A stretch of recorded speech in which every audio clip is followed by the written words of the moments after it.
Hello and welcome, everyone. We are live tonight.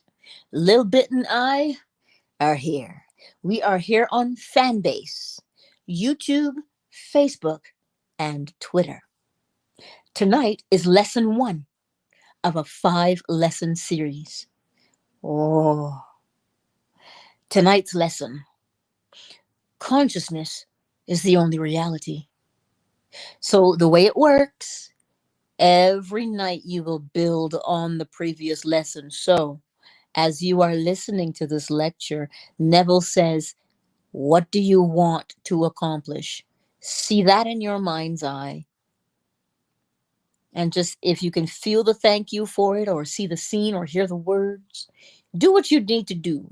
But build on this so that he says by Friday, you should have accomplished something.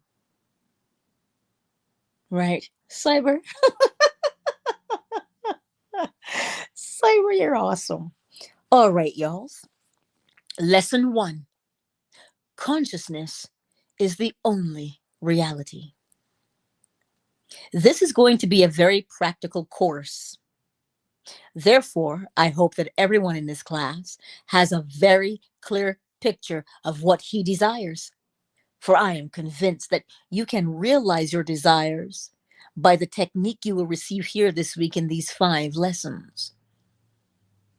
That you may receive the full benefit of these instructions, let me now state that the Bible has no reference at all to any persons who ever existed or to any event that ever occurred upon earth. The ancient storytellers were not writing history, but an allegorical picture lesson of certain basic principles which they clothed in the garb of history, and they adapted these stories to the limited capacity of a most uncritical and credulous people. Throughout the centuries, we have mistakenly taken personifications for persons, allegory for history, the vehicle that conveyed the instruction for the instruction, and the gross first sense for the ultimate sense intended. The difference between the form of the Bible and its substance is as great as the difference between a grain of corn and the life germ within that grain. As our assimilative organs discriminate between food that can be built into our system and food that must be discarded, so do our awakened intuitive faculties discover beneath allegory and parable the psychological life germ of the Bible, and feeding on this, we too cast off the form which conveyed the message. The argument against the historicity of the Bible is too lengthy. Consequently, it is not suitable for inclusion in this practical psychological interpretation of its stories. Therefore, I will waste no time in trying to convince you that the Bible is not an historical fact. Tonight, I will take 4 stories and show you what the ancient storytellers intended that you and I should see in these stories. The ancient teachers attached psychological truths to phallic and solar allegories. They did not know as much of the physical structure of man as do modern scientists. Neither did they know as much about the heavens as do our modern astronomers. But the little they did know, they used wisely, and they built phallic and solar frames to which they tied the great psychological truths that they had discovered. In the Old Testament, you will find much of the phallic worship. Because it is not helpful, I'm not going to emphasize it. I shall only show you how to interpret it. Before we come to the first of the psychological dramas that you and I may use in a practical sense, let me state the 2 outstanding names of the Bible. The one you and I translate as God or Jehovah, and the one we call his son, which we have as Jesus. The ancients spelled these names by using little symbols. The ancient tongue, called the Hebraic language, was not a tongue that you exploded with the breath. It was a mystical language never uttered by man. Those who understood it as mathematicians understand symbols of higher mathematics. It is not something people used to convey thought as I now use the English language. They said that God's name was spelled Jod-H-Va-H, Jodhevauhe.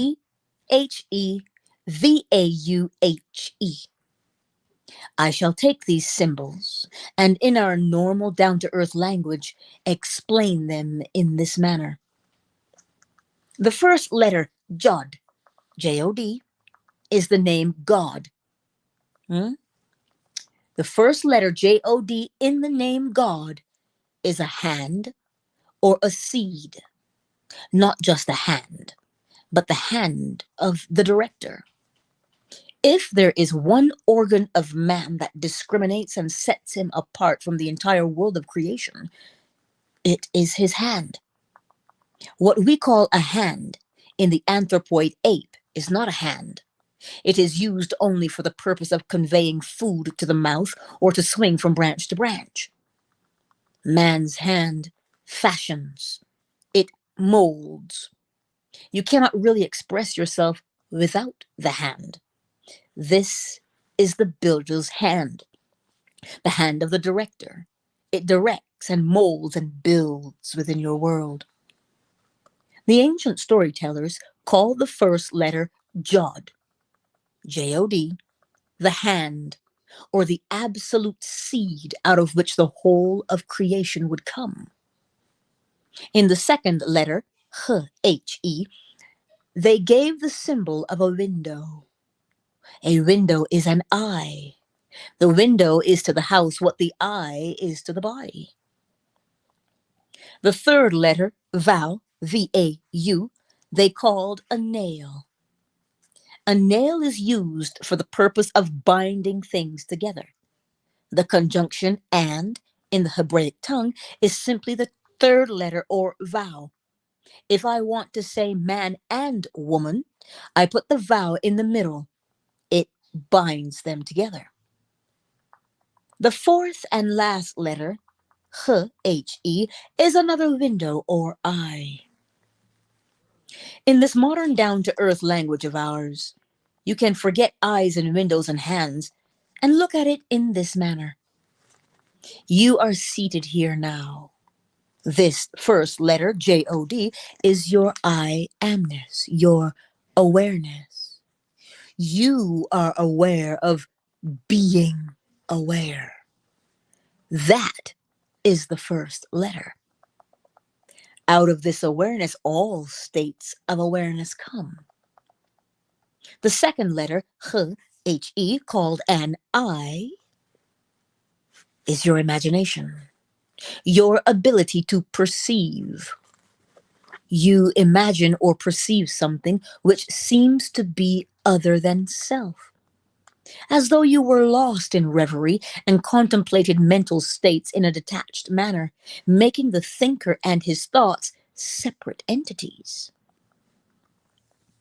The third letter, Vau, V-A-U, is your ability to feel you are that which you desire to be.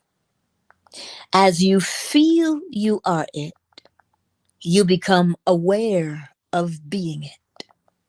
To walk as though you were what you want to be is to take your desire out of the imaginary world and put the vow upon it. You have completed the drama of creation. I am aware of something. Then I become aware of actually being that of which I was aware. The fourth and last letter in the name of God is another H-E, another I, meaning the visible, objective world, which constantly bears witness of that which I am conscious of being. You do nothing about the objective world. It always molds itself in harmony with that which you are conscious of being. You are told this is the name by which all names, all things are made. and without it, there is nothing made that is made. The name is simply what you have now as you are seated here. You're conscious of being, aren't you? Well, certainly you are. You are also conscious of something that is other than yourself. The room, the furniture, the people. You may become selective now. Maybe you do not want to be other than what you are, or to own what you see. But you have the capacity to feel what it would be like were you now other than what you are. As you assume that you are that which you want to be, you have completed the name of God, or the Jod He Thou He. The final result, the objectification of your assumption, is not your concern. It will come into view automatically as you assume the consciousness of being it. Now, let us turn to the Son's name. For he gives the Son dominion over the world. You are that Son.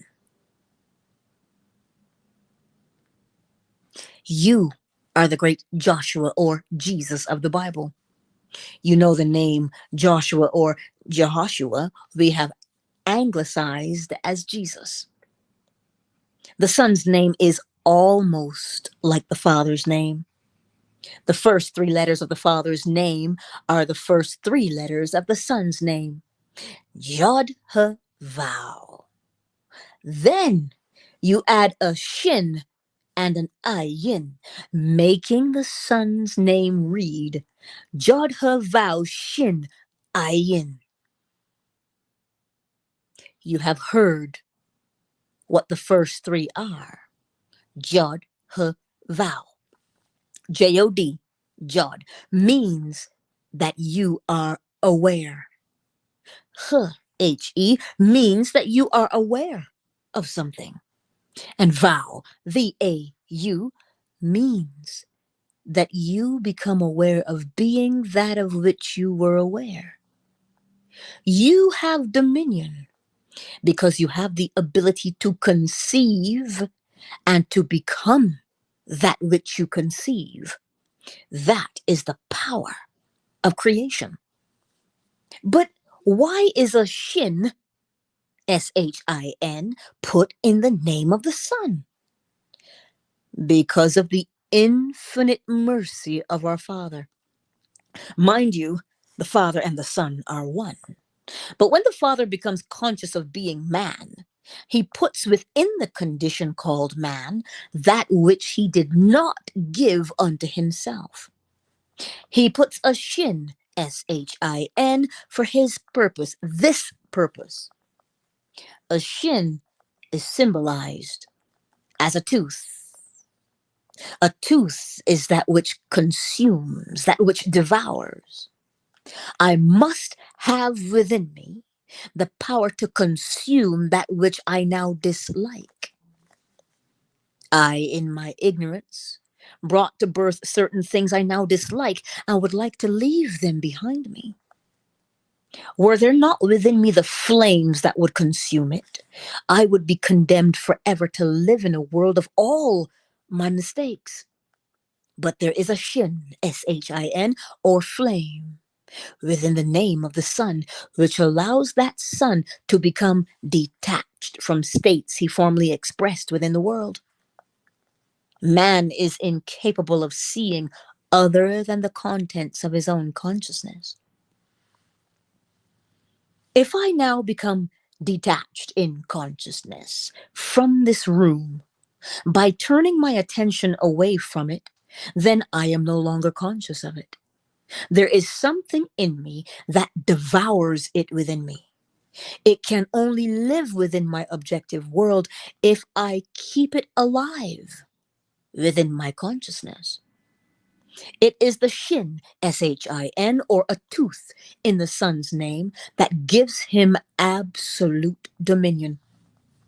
Why could it not have been in the Father's name? For this simple reason, Nothing can cease to be in the Father. Even the unlovely things cannot cease to be.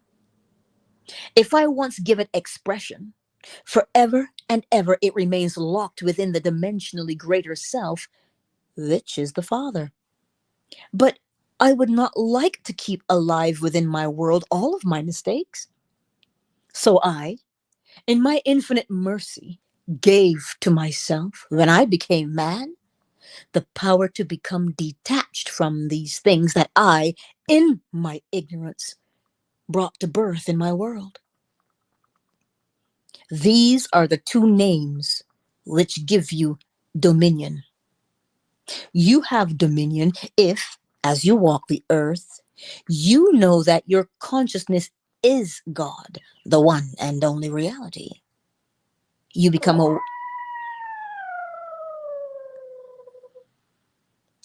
aware of something you would like to express or possess. You have the ability to feel that you are and possess that which but a moment before was imaginary. The final result, the embodying of your assumption, is completely outside of the offices of a three-dimensional mind. It comes to birth in a way that no man knows.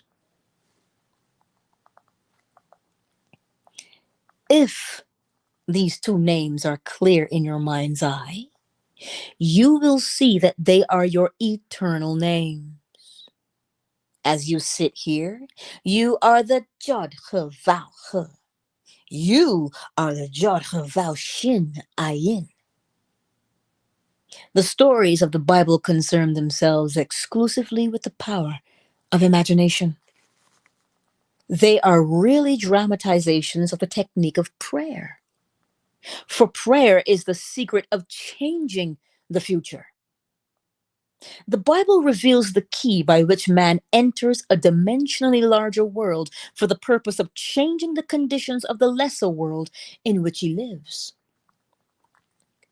A prayer granted implies that something is done in consequence of the prayer, which otherwise would not have been done.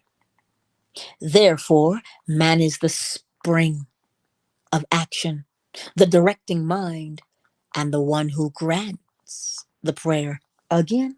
Therefore, man is the spring of action, the directing mind, and the one who grants the prayer. The stories of the Bible contain a powerful challenge to the thinking capacity of man. The underlying truth that they are psychological dramas and not historical facts demands reiteration, inasmuch as it is the only justification for the stories. With a little imagination, we may easily trace the psychological sense in all the stories of the Bible. And God said, "Let us make man in our image and after our likeness, and let them have dominion over the fish of the sea, and over the fowl of the air, and over the cattle, and over all the earth, and over every creeping thing that creepeth upon the earth." So God created man in his own image.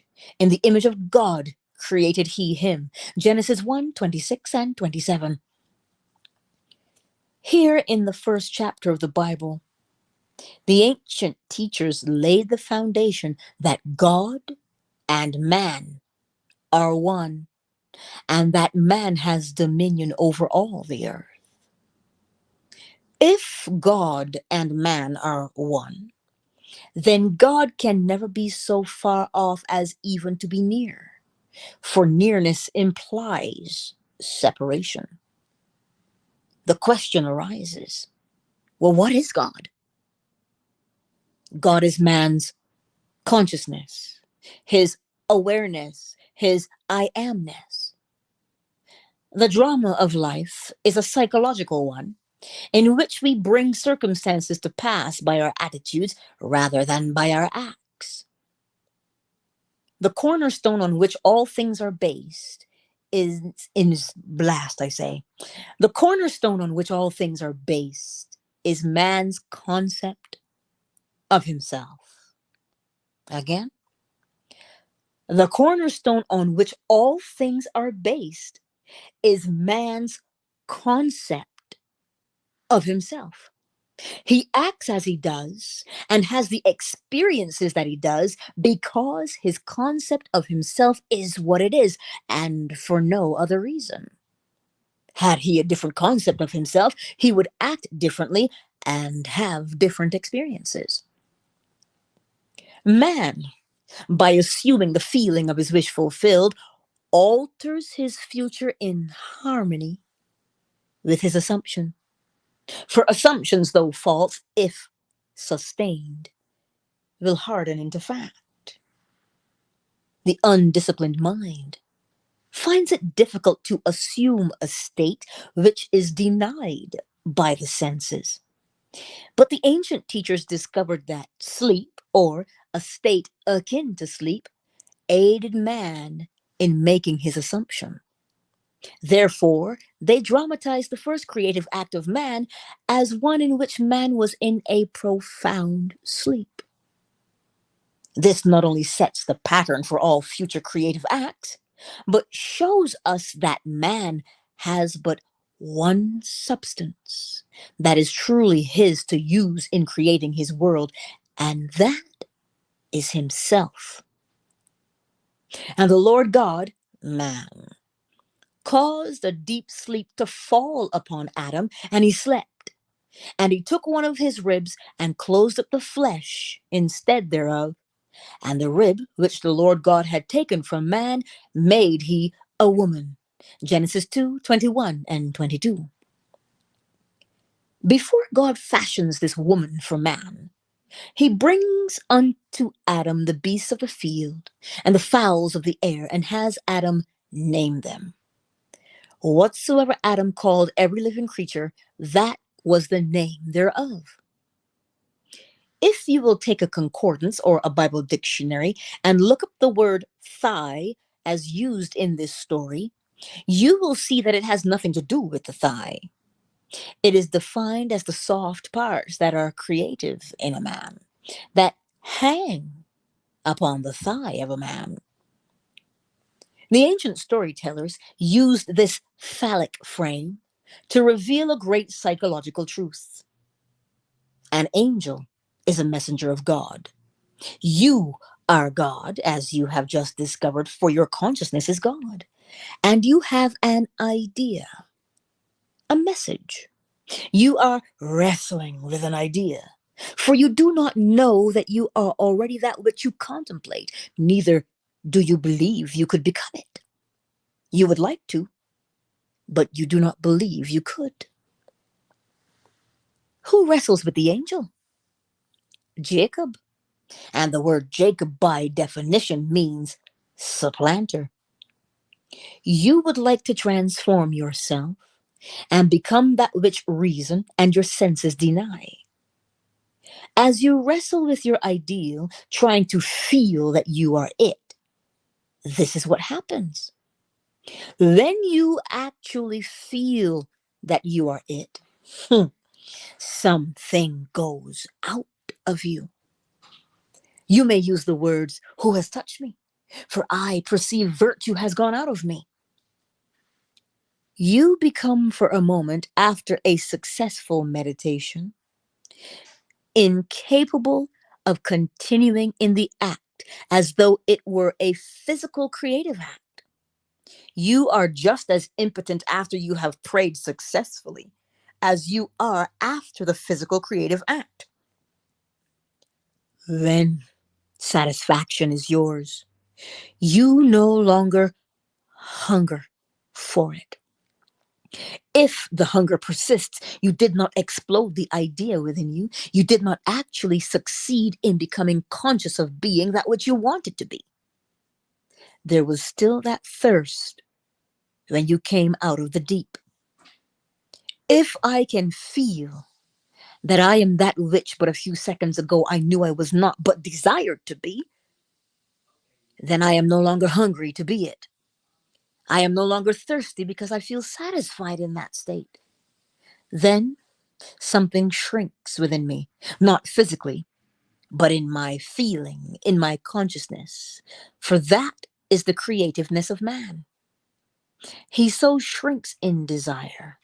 He loses the desire to continue in this meditation. He does not halt physically. He simply has no desire to continue the meditative act. When you pray, believe that you have received, then you shall receive. When the physical creative act is completed, the sinew which is upon the hollow of man's thigh shrinks, and man finds himself impotent or is halted. In like manner, when a man prays successfully, he believes that he is already that which he desired to be. Therefore, he cannot continue desiring to be that which he is already conscious of being.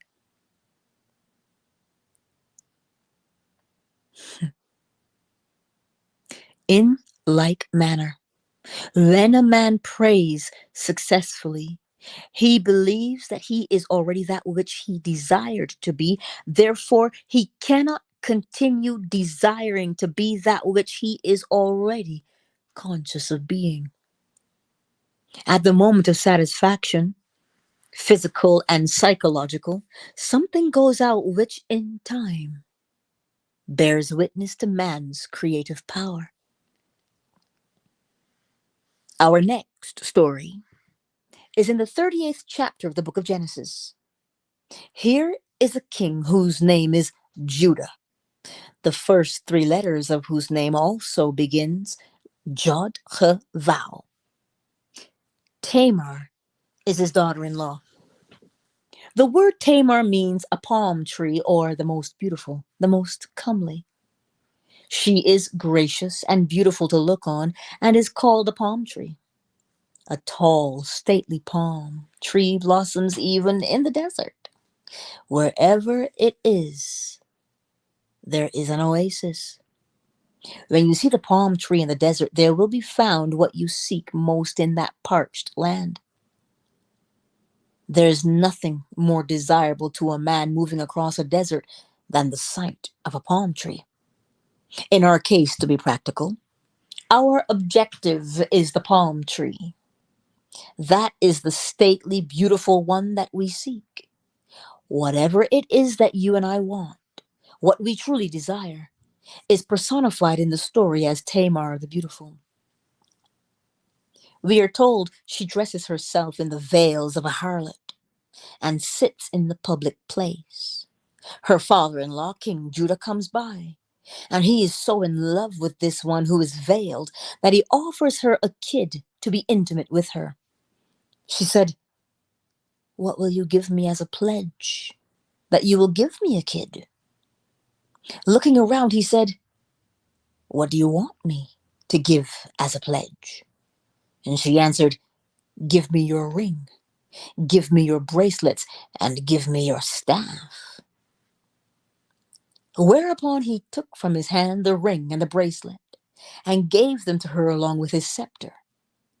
And he went in unto her and knew her, and she bore him a son. That is the story. Now, for the interpretation.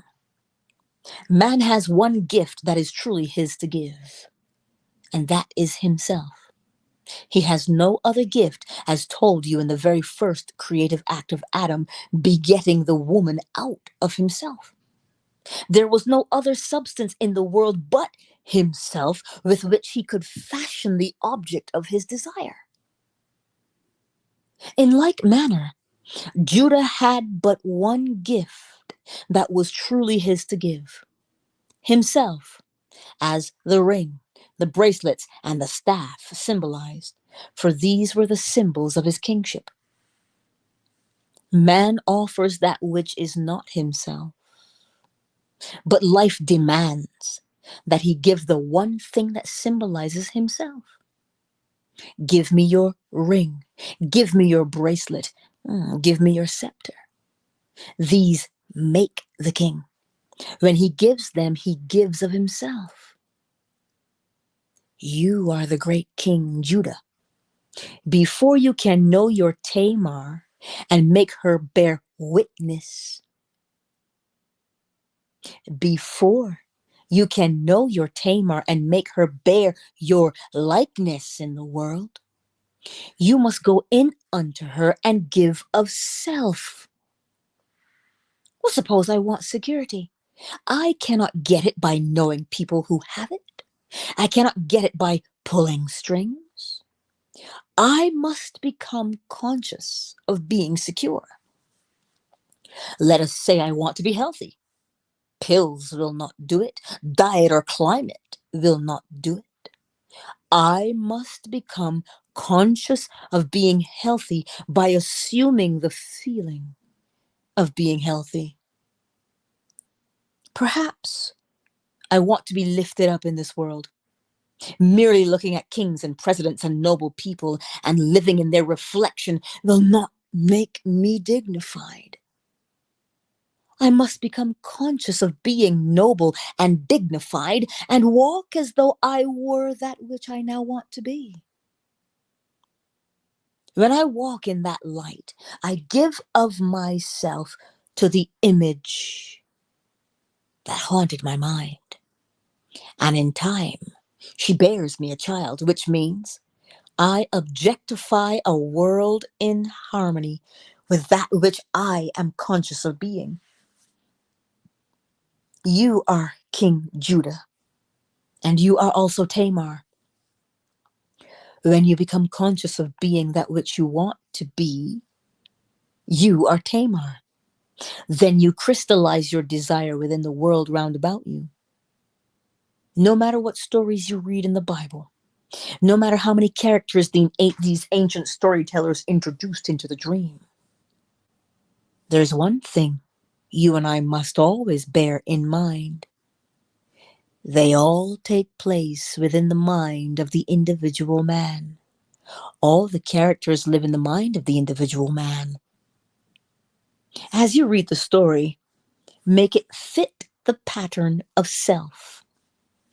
Know that your consciousness is the only reality.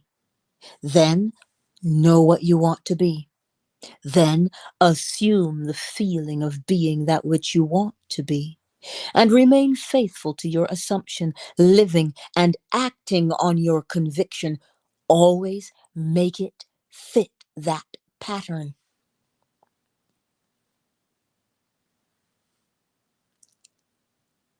As you read the story, make it fit the pattern of self.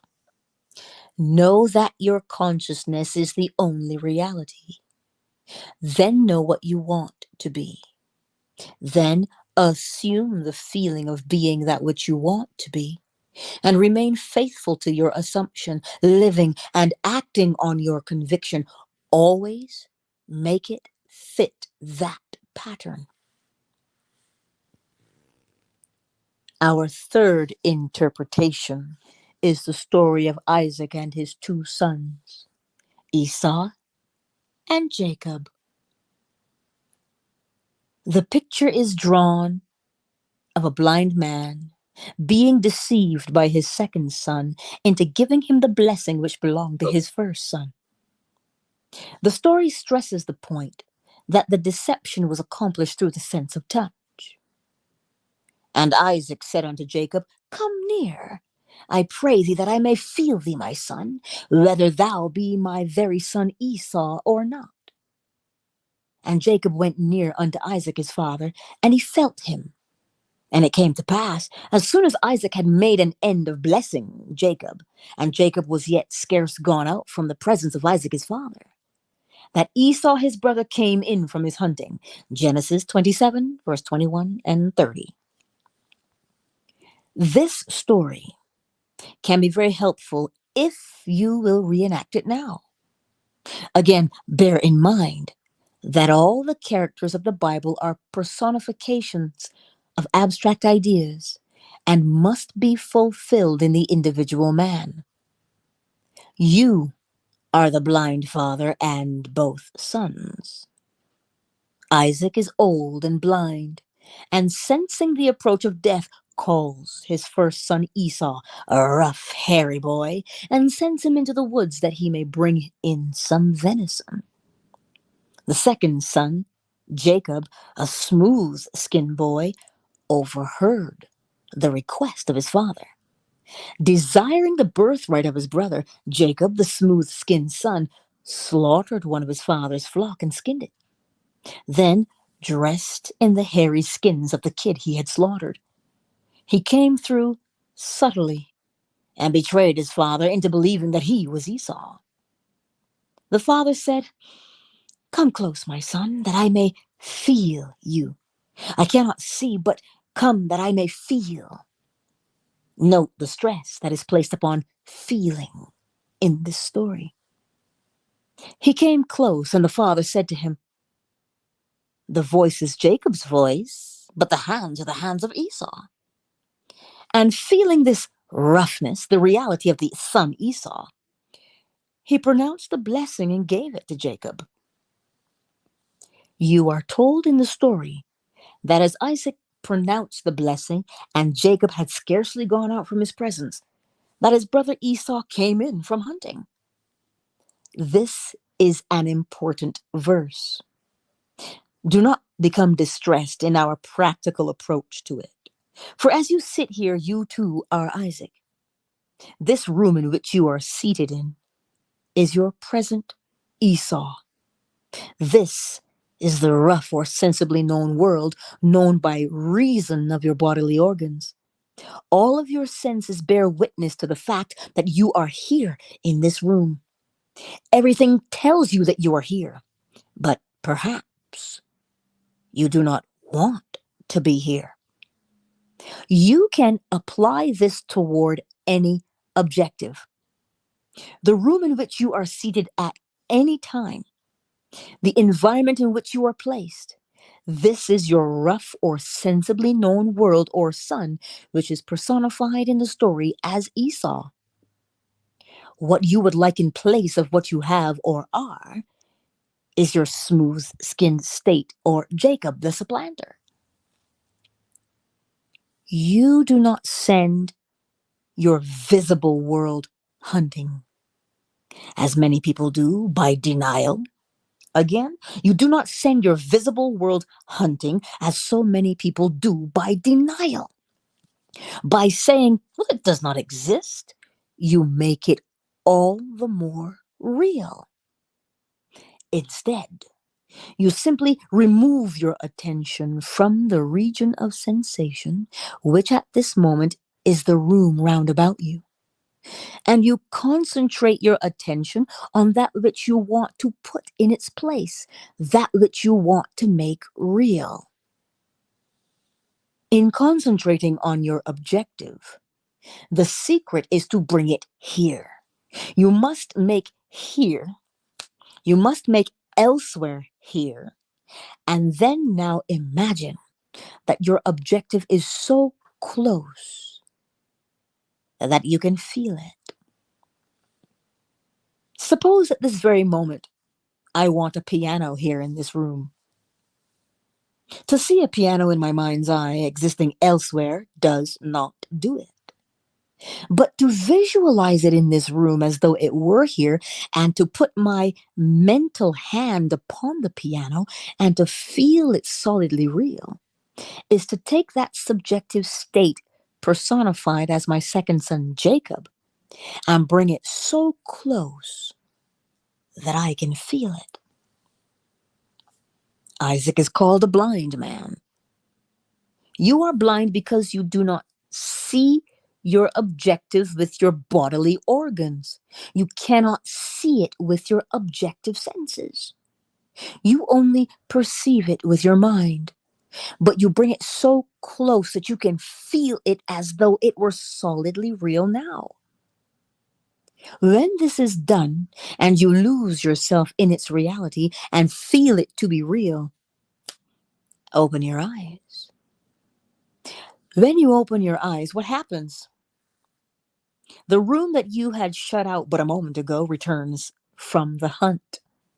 You no sooner gave the blessing, or felt the imaginary state to be real than the objective world, which seemingly was unreal, returns. It does not speak to you with words as recorded of Esau, but the very room round about you tells you by its presence that you have been self deceived. It tells you that when you lost yourself in contemplation, feeling that you were now what you wanted to be, feeling that you now possess what you desired to possess, that you were simply deceiving self. Well, look at this room. It denies that you are elsewhere. If you know the law, you now say, even though your brother came through subtly and betrayed me and took your birthright, I gave him your blessing and I cannot retract. In other words, you remain faithful to this subjective reality and you do not take back from it the power of birth. You gave it the right of birth, and it is going to become objective within this world of yours. There's no room in this limited space of yours for two things to occupy the same space at the same time. By making the subjective real, it resurrects itself within your world. Take the idea that you want to embody and assume that you are already it. Lose yourself in the feeling.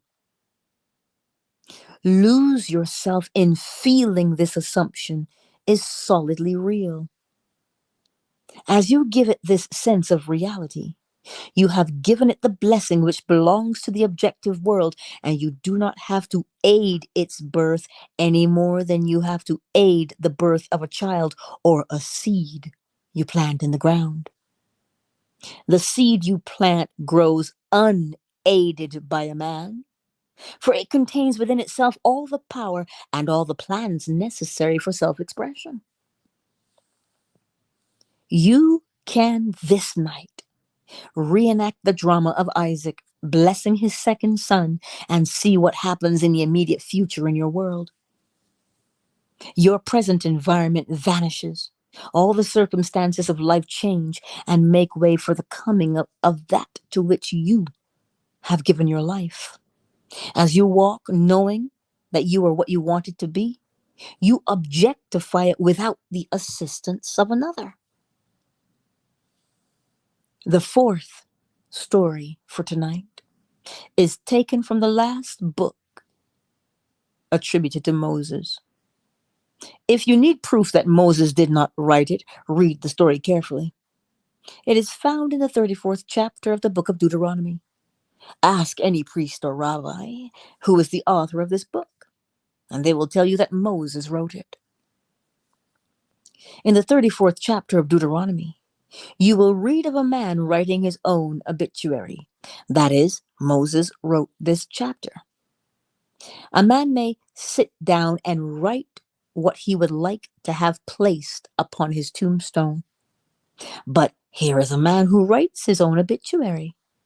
And then he dies, and so completely rubs himself out that he defies posterity to find where he has buried himself. So Moses, the servant of the Lord, died there in the land of Moab, according to the word of the Lord. And he buried him in a valley in the land of Moab, over against Beth Peor, but no man knoweth of his sepulchre unto this day. And Moses was 120 years old when he died. His eye was not dim, nor his natural force abated. Deuteronomy 34, verse 5 through 7.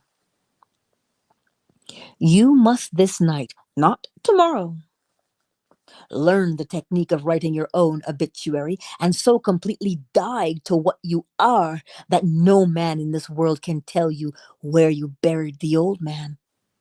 If you are now ill and you become well, and I know you by reason of the fact that you are ill, where can you point and tell me you buried the sick one? If you are impoverished and borrow from every friend you have, and then suddenly you roll in wealth, well, where did you bury the poor man? You so completely rub out poverty in your mind's eye that there is nothing in this world you can point to and claim, that is where I left it. A complete transformation of consciousness rubs out all evidence that anything other than this ever existed in the world. The most beautiful technique for the realizing of man's objective is given in the first verse of the 34th chapter of Deuteronomy. And Moses went up from the plains of Moab unto the mountain of Nebo, to the top of Pisgah, that is over against Jericho. And the Lord showed him all the land of Gilead unto Dan. You read that verse and say, meh, so what? But take a concordance and look up the words. The first word, Moses, means to draw out, to rescue, to lift out, to fetch. In other words, Moses is the personification of the power in man that can draw out of man that which he seeks. For everything comes from within, not from without. You draw from within yourself that which you now want to express as something objective to yourself. You are Moses coming out of the plains of Moab. The word Moab is a contraction of two Hebraic words, Mem and Ab, meaning mother father. Your consciousness is the mother father. There is no other cause in the world. Your I amness, your awareness, is this Moab or mother father. You are always drawing something out of it. The next word is Nebo. In your concordance, Nebo is defined as a prophecy. A prophecy is something subjective. If I say so and so will be, it is an image in the mind. It is not yet a fact. We must wait and either prove or disprove this prophecy. In our language, Nebo is your wish, your desire. It is called a mountain because it is something that appears difficult to ascend and is therefore seemingly impossible of realization. A mountain is something bigger than you are. It towers over you. Nebo personifies that which you want to be in contrast to that which you are. The word Pisgah, by definition, is to contemplate. Jericho is a fragrant odor, and Gilead means the hills of witness. The last word is Dan, the prophet. Now put them all together in a practical sense and see what the ancients tried to tell us. As I stand here having discovered that my consciousness is God and that I can, by simply feeling that I am what I want to transform myself into, let me read that to you again. Now put them all together in a practical sense and see what the ancients tried to tell us. As I stand here, having discovered that my consciousness is gone, and that I can, by simply feeling that I am what I want to be, transform myself into the likeness of that which I am assuming I am. I know now that I am all that it takes to scale this mountain. I define my objective. I do not call it Nebo. I call it my desire. Whatever I want, that is my Nebo. That is my great mountain that I am going to scale. I now begin to contemplate it, for I shall climb to the peak of Pisgah. I must contemplate my objective in such a manner that I get the reaction that satisfies.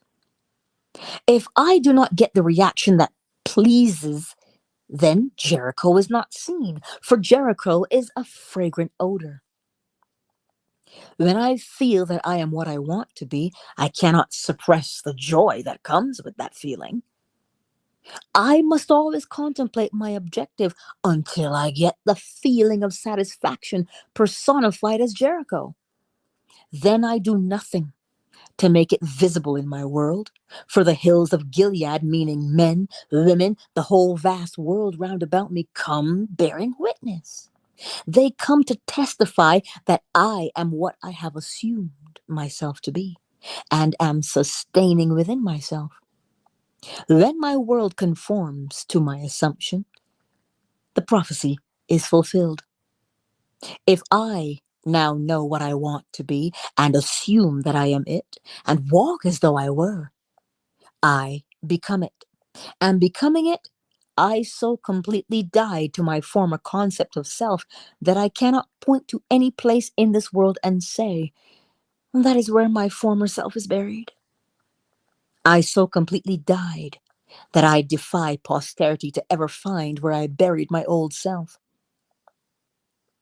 There must be someone in this room who will so completely transform himself in this world that his close, immediate circle of friends will not recognize him. For 10 years, I was a dancer, dancing in Broadway shows, in vaudeville, nightclubs, and in Europe. There was a time in my life when I thought I could not live without certain friends in my world. I would spread a table every night after the theater, and we would all dine well. I thought I could never live without them. Now, I confess, I could not live with them. We have nothing in common today. When we meet, we do not purposely walk on the opposite side of the street, but it is almost a cold meeting because we have nothing to discuss. I so died to that life that as I meet these people, they cannot even talk of the old times. But there are people living today who are still living in that state, getting poorer and poorer. They always like to talk about the old times. They never buried that man at all. He's very much alive within their world. Moses was 120 years, a full, wonderful age as 120 indicates. 1 plus 2 plus 0 equals 3. The numerical symbol of expression. I am fully conscious of my expression. My eyes are undimmed, and the natural functions of my body are not abated. I am fully conscious of being what I do not want to be. But knowing this law by which man transforms himself, I assume that I am what I want to be, and walk in the assumption that it is done. In becoming it, the old man dies, and all that was related to that former concept of self dies with it. You cannot take any part of the old man into the new man. You cannot put new wine in old bottles or new patches on old garments. You must be a new being completely. As you assume that you are what you want to be, you do not need the assistance of another to make it so. Neither do you need the assistance of anyone to bury the old man for you. Let the dead bury the dead. Do not even look back. For no man having put his hand to the plow and then looking back is fit for the kingdom of heaven. Do not ask yourself how this thing is going to be. It does not matter if your reason denies it. It does not matter if all the world round about you denies it. You do not have to bury the old. Let the dead bury the dead. And you will so bury the past by remaining faithful to your new concept of self that you will defy the whole vast future to find where you buried it. To this day, no man in all of Israel has discovered the sepulchre of Moses. These are the 4 stories I promised you tonight. You must apply them every day of your life.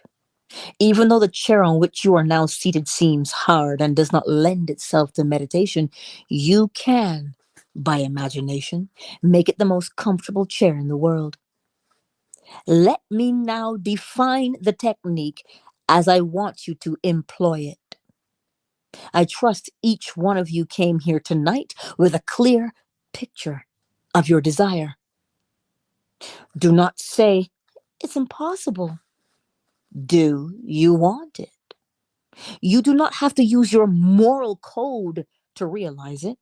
It is altogether outside the reach of your code. Consciousness is the one and only reality. Therefore, we must form the object of our desire out of our own consciousness. People have a habit of slighting the importance of simple things, and the suggestion to create a state akin to sleep in order to aid you in assuming that which reason and your senses deny is one of the most simple things you might slight. However, this simple formula for changing the future, which was discovered by the ancient teachers and given to us in the Bible, can be proved by all. The first step in changing the future is desire. That is, define your objective. Know definitely what you want. I'll give you a moment while I plug in my phone. Know what you want.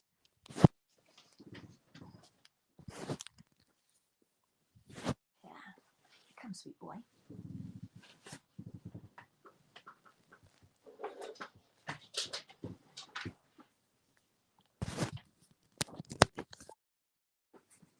So,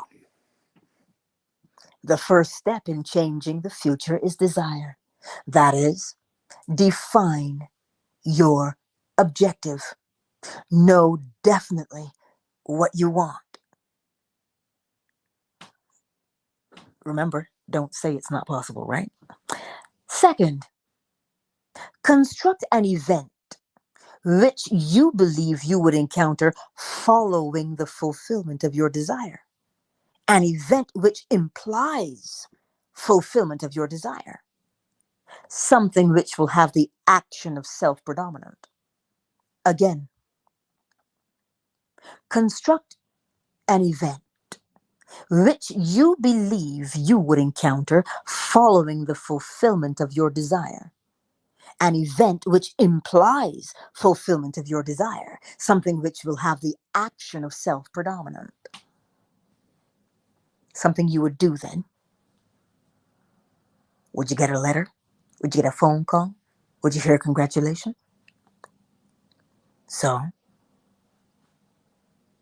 take your time. Know what you want and see in your mind's eye a very small scene that would confirm that your desire has been fulfilled. All right.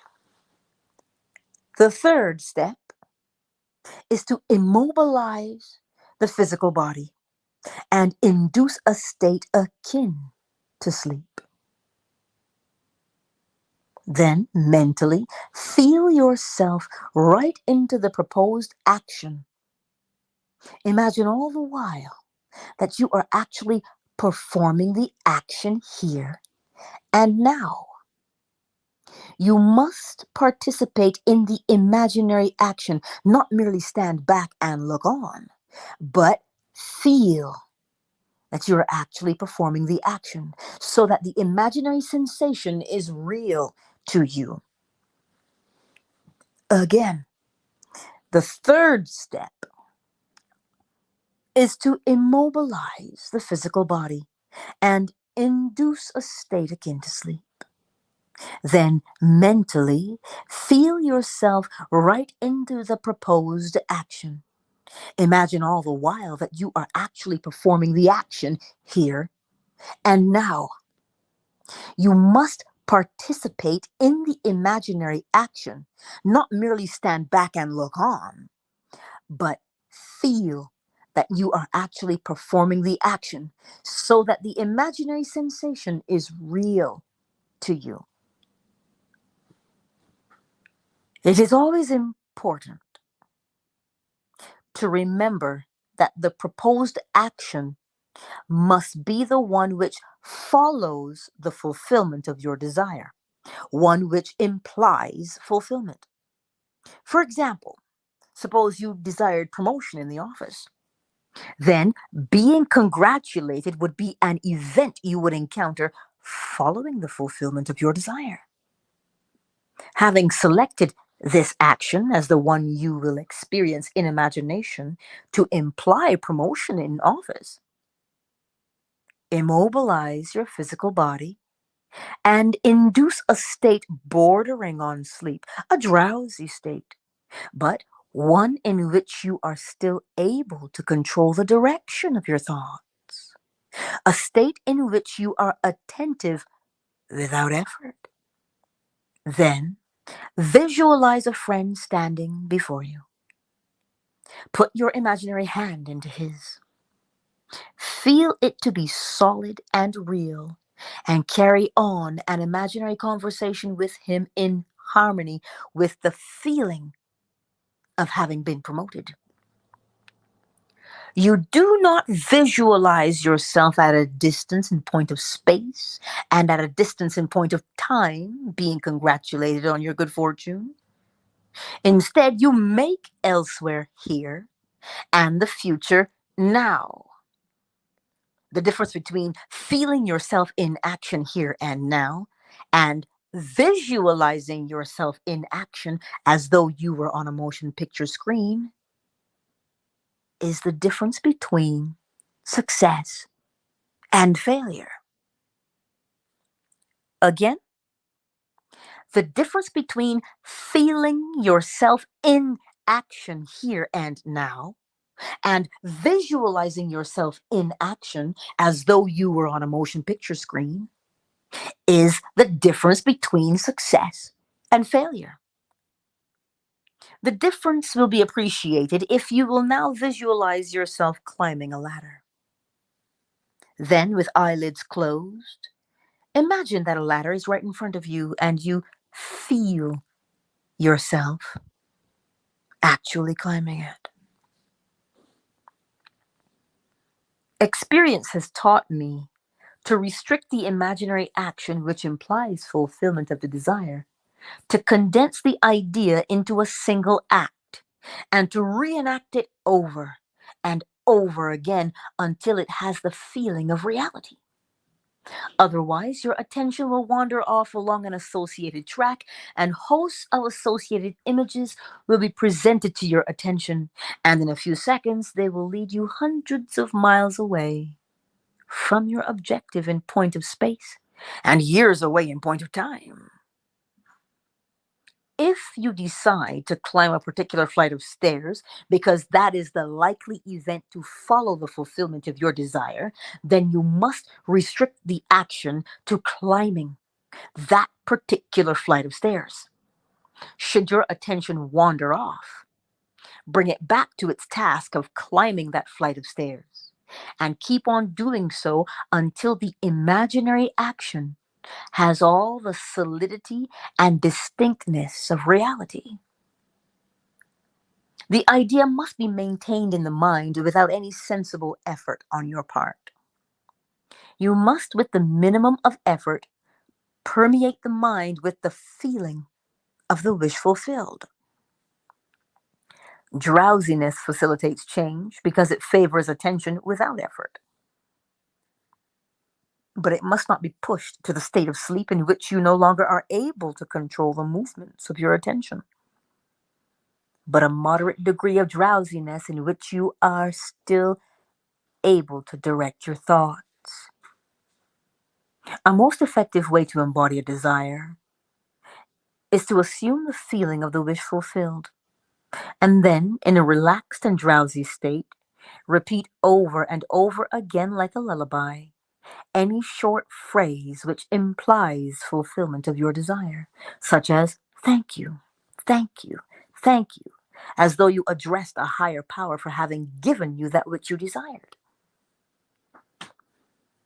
Again, a most effective way to embody a desire is to assume the feeling of the wish fulfilled, and then in a relaxed and drowsy state, repeat over and over again like a lullaby any short phrase which implies fulfillment of your desire, such as thank you, thank you, thank you, as though you address the higher power for having given you that which you desired. I know that when this course comes to an end on Friday, many of you here will be able to tell me you have realized your objectives. 2 weeks ago, I left the platform and went to the door to shake hands with the audience. I am safe in saying that at least 35 out of a class of 135 told me that which they desired when they joined this class they had already realized. This happened only 2 weeks ago. I did nothing to bring it to pass, save to give them this technique of prayer. You need do nothing to bring it to pass, save apply this technique of prayer. With your eyes closed and your physical body immobilized, induce a state akin to sleep and enter into the action as though you were an actor playing the part. Experience in imagination what you would experience in the flesh were you now in possession of your objective. Make elsewhere, here, and then now. And the greater you, using a larger focus, will use all means, and call them good, which tend toward the production of that which you have assumed. You are relieved of all responsibility to make it so, because as you imagine and feel that it is so, your dimensionally larger self determines the means. Do not think for one moment that someone is going to be injured in order to make it so, or that someone is going to be disappointed. It is still not your concern. I must drive this home. Too many of us, schooled in different walks of life, are so concerned about the other. You ask, if I get what I want, will it not imply injury to another? There are ways you know not of. So do not be concerned. Close your eyes now, because we're going to be in a long silence. Soon you will become so lost in contemplation, feeling that you are what you want to be, that you will be totally unconscious of the fact that you are in this room with others. You will receive a shock when you open your eyes and discover we are here. It should be a shock when you open your eyes and discover that you are not actually that which a moment before you felt you were, or you felt possessed. Now, before we go into the silence, let's read the final part of what he says. I need not remind you that you are now that which you have assumed that you are. Do not discuss it with anyone, not even self. You cannot take thought as to the how when you know that you are already. Your three-dimensional reasoning, which is a very limited reasoning indeed, should not be brought into this drama. It does not know. What you have just felt to be true is true. Let no man tell you that you should not have it. What you feel that you have, you will have. And I promise you this much. After you have realized your objective on reflection, you will have to admit that this conscious reasoning of mind of yours could never have devised the way. You are that, and have that which this very moment you appropriated. Do not discuss it. Do not look to someone for encouragement, because the thing might not come. It has come. Go about your Father's business, doing everything normally, and let these things happen in your world. So, step one, as we go into the silence, know exactly what you want. And don't you tell yourself, oh my God, I don't know how, that might not be possible. No. Know what you want. Name it. Second, devise a short scene. Something that you would do naturally after you got what you wanted. But you notice he said to you,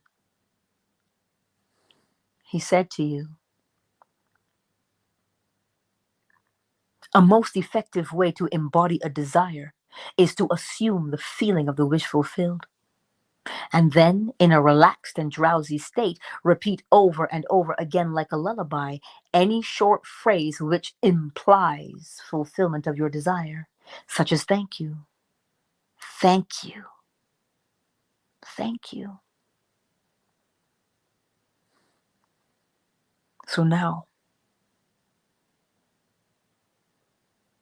let us go into the silence. Know what you want. See it.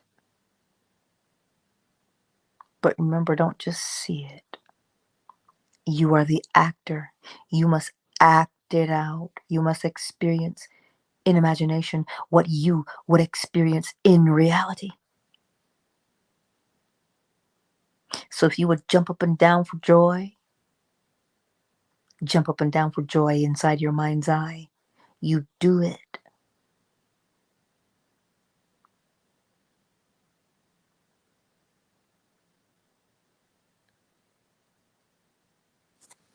Let us go into the silence.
All right, everyone.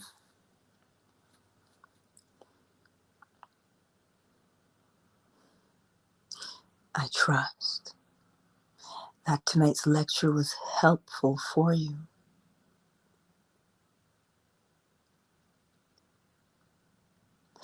I trust that you will implement what he said. You can always go back to the replay. I think it might have been the last 15, 20 minutes of that, but the whole lecture is worth hearing again.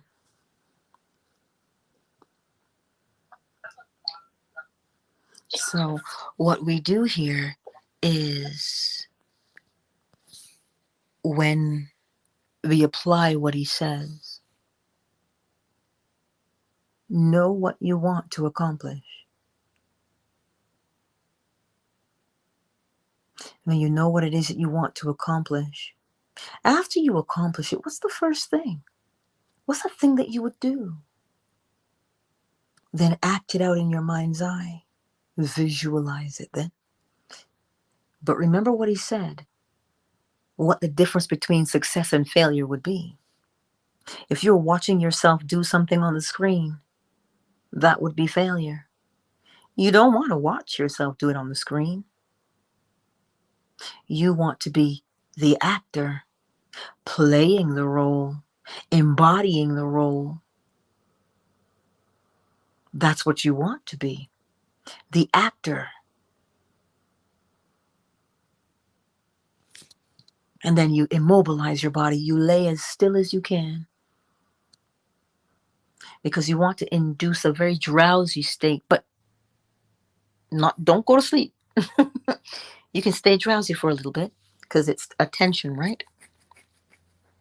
And that short scene that you just acted out, remember he said that short scene could be thank you, but remember, it is the feeling that the thank you implies, which is the fulfillment. So when you say thank you, then you say that thank you with conviction.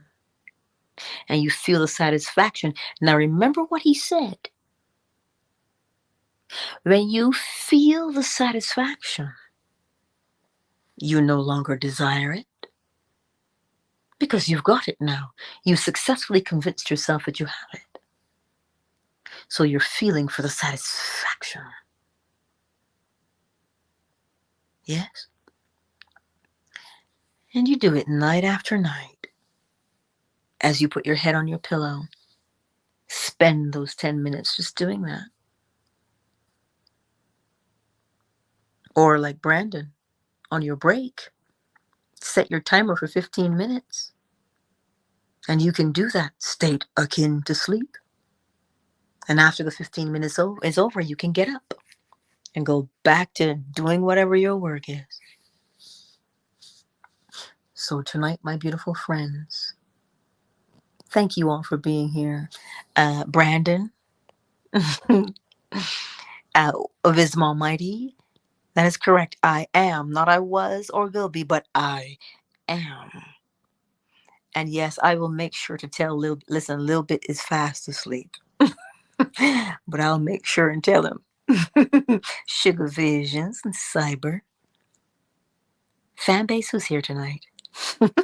Flow Smiles, KZ, Fawn, Five Senses, hello.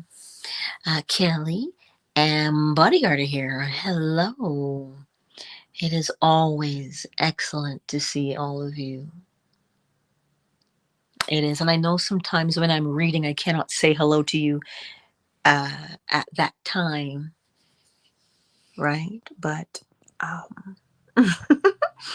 I do always want to acknowledge you being here and spending the time. So it is time for sleeping. But practice before you go to bed, though. You know, even though when you're brushing your teeth before you go to bed or you're flossing, you can learn, you can start practicing feeling it, feeling the thrill, feeling the joy as you do your tasks. And when you feel that joy, you can whisper thank you even while you're brushing your teeth. Neville got to that point where he could do it. He was shaving, and anybody called him, he would stop right in the middle of his shave, and he would do it right there and then. So I love you all, each and every one of you. Rest well tonight, my beautiful friends. I'm going to shuffle a little bit. I'm hard pressed to wake him up, but I got to move him just a little bit. I just love you guys. Countdown initiated. 5, 4, 3, 2, 1. Much love to each and every one of you. Good night.